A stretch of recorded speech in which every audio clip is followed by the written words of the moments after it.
নমস্কার, তোমাদের সবাইকে সানা স্মাইল এডুকেশন সেন্টারে স্বাগত জানিয়ে আজকের ক্লাসটি শুরু করছি। আজকে তোমাদের সঙ্গে আলোচনা করব তোমরা যারা নবম শ্রেণীর দ্বিতীয় পর্যায়ক্রমিক মূল্যায়ন পরীক্ষা দেবে তোমাদের জন্য ইতিহাস বিষয়ে সাজেশন নিয়ে চলে এসেছি। প্রথমে তোমাদের দেখাবো ঊনবিংশ শতকের ইউরোপ এই অধ্যায় থেকে 2 নম্বরের গুরুত্বপূর্ণ প্রশ্নগুলো কি আছে, যেগুলো পরীক্ষায় আসার মতো। এই সাজেশনটি শেষ মুহূর্তের ফাইনাল সাজেশন। কি আছে? ভিয়েনা সম্মেলনের বৈধতা নীতি কি? পরবর্তী আছে ম্যাথসিনি কে ছিলেন? পরবর্তী আছে ইয়ং ইতালি কি? পরবর্তী আছে কার্বোনারি কারা ছিলেন? পরবর্তী প্রশ্ন আছে রক্ত ও লৌহ নীতি বলতে কি বোঝো? পরবর্তী আছে জুলভেরাইন কি? পরবর্তী দেখো এই অধ্যায় থেকে 4 নম্বর প্রশ্ন কি আছে? ভিয়েনা সম্মেলনকে কেন প্রতিক্রিয়াশীল বলা হয়? পরবর্তী প্রশ্ন ম্যাথসিনি ও কাভুরের আদর্শের পার্থক্য আলোচনা করো। পরবর্তী প্রশ্ন আছে ইতালির ঐক্য আন্দোলনে গ্যারিবল্ডির ভূমিকা আলোচনা করো।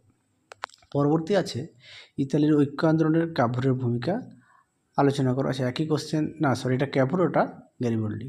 পরবর্তী আছে জার্মানির ঐক্য আন্দোলনে জুলভেরাইন গুরুত্ব আলোচনা করো। পরবর্তী আছে বিসমার্কের রক্ত ও লৌহনীতি ব্যাখ্যা করো। এই অধ্যায় থেকে 8 নম্বরে কোন প্রশ্নগুলো আছে দেখো। ইতালির ঐক্য আন্দোলনে ম্যাথসিনি, ক্যাভুর ও গ্যারিবল্ডির ভূমিকা আলোচনা করো।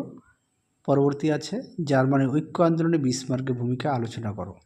পরবর্তী আছে ইউরোপের জাতীয়তাবাদের উত্থান ইতালি ও জার্মানির ঐক্য আন্দোলনে কীভাবে প্রভাব ফেলেছিল তা আলোচনা করো। এবারে দেখব পরবর্তী অধ্যায় শিল্প বিপ্লব, উপনিবেশবাদ ও সাম্রাজ্যবাদ। এই অধ্যায় থেকে তোমাদের 2 নম্বরের প্রশ্নগুলো যেগুলো দেওয়া রইল সেই প্রশ্নগুলো হলো গুরুত্বপূর্ণ। প্রথমে আছে শিল্প বিপ্লব বলতে কী বোঝো?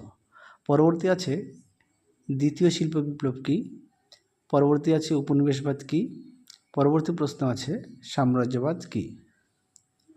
পরবর্তী প্রশ্ন আছে নতুন সাম্রাজ্যবাদ বলতে কী বোঝো? পরবর্তী আছে শ্বেতাঙ্গের দায়িত্ব কী? খুব গুরুত্বপূর্ণ প্রশ্ন। এবারে দেখো 4 নম্বরের প্রশ্ন কি আছে এই অধ্যায় থেকেই। ইংল্যান্ডের শিল্প বিপ্লব প্রথমে শুরু হওয়ার কারণ আলোচনা করো। পরবর্তী দেখো শিল্প বিপ্লবের অর্থনৈতিক প্রভাব আলোচনা করো। পরবর্তী দেখো শিল্প বিপ্লবের সামাজিক প্রভাব আলোচনা করো। খুব গুরুত্বপূর্ণ প্রশ্ন, পরীক্ষায় খুব আসে, তোমরা অবশ্যই ভালো করে পড়বে। পরবর্তী প্রশ্ন দেখো শিল্প বিপ্লবের সামাজিক প্রভাব আলোচনা করো। সাম্রাজ্যবাদ বিস্তারে অর্থনৈতিক কারণগুলি আলোচনা করো। পরবর্তী আছে শিল্প বিপ্লব ও সাম্রাজ্যবাদের সম্পর্ক ব্যাখ্যা করো। 8 নম্বরের প্রশ্ন আছে শিল্প বিপ্লবের কারণ, বৈশিষ্ট্য ও ফলাফল আলোচনা করো। পরবর্তী আছে শিল্প বিপ্লব কীভাবে উপনিবেশবাদ ও সাম্রাজ্যবাদের প্রসার ঘটায় আলোচনা করো। পরবর্তী আছে ঊনবিংশ শতকের সাম্রাজ্যবাদের উত্থানের কারণ ও ফলাফল বিশদে আলোচনা করো। খুব গুরুত্বপূর্ণ প্রশ্ন, পরীক্ষায় খুব আসে, তোমরা অবশ্যই ভালো করে পড়বে। পরবর্তী প্রশ্ন আছে 20 শতকের ইউরোপ, 2 নম্বরের প্রশ্ন সশস্ত্র শান্তি কী? পরবর্তী দেখো ত্রিগোষ্ঠী কী, ত্রিমৈত্রী শক্তি কী, ভার্সাই সন্ধি কী, ফ্যাসিবাদ কী, নাৎসিবাদ কী? এই অধ্যায়ের 4 নম্বরের প্রশ্ন প্রথম বিশ্বযুদ্ধের দীর্ঘমেয়াদী কারণগুলি আলোচনা করো। পরবর্তী আছে সেরাজেভো হত্যাকাণ্ডের গুরুত্ব আলোচনা করো। পরবর্তী প্রশ্ন দেখো ভার্সাই সন্ধির প্রধান শর্তগুলি আলোচনা করো। ফ্যাসিবাদের বৈশিষ্ট্য আলোচনা করো। নাৎসিবাদের উত্থানের কারণ আলোচনা করো। পরবর্তী দেখো 8 নম্বরের প্রশ্ন প্রথম বিশ্বযুদ্ধের কারণ ও ফলাফল আলোচনা করো।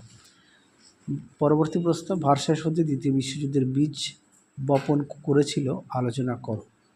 পরবর্তী দেখো ফ্যাসিবাদ ও নাৎসিবাদের উত্থানের কারণ ও বৈশিষ্ট্য আলোচনা করো। খুব গুরুত্বপূর্ণ প্রশ্ন, পরীক্ষায় খুব আসে, তোমরা অবশ্যই ভালো করে পড়বে এবং পাঠ্য বই খুঁটিয়ে পড়বে। পরবর্তী দেখো ফ্যাসিবাদ ও নাৎসিবাদের, এটা তো বললাম, রাষ্ট্রসংঘের ব্যর্থতার কারণ ও ফলাফল আলোচনা করো। আচ্ছা, অবশেষে দেখো দেওয়া রইল সবচেয়ে গুরুত্বপূর্ণ কোন কোন প্রশ্নগুলো আছে। ইতালির ঐক্য আন্দোলনে ম্যাথসিনি, ক্যাভিউর, গ্যারিবল্ডির ভূমিকা। পরবর্তী আছে জার্মানির ঐক্য আন্দোলনে বিসমার্কের ভূমিকা। পরবর্তী আছে শিল্প বিপ্লবের কারণ, বৈশিষ্ট্য ও ফলাফল। পরবর্তী আছে শিল্প বিপ্লব ও সাম্রাজ্যবাদ সম্পর্কে।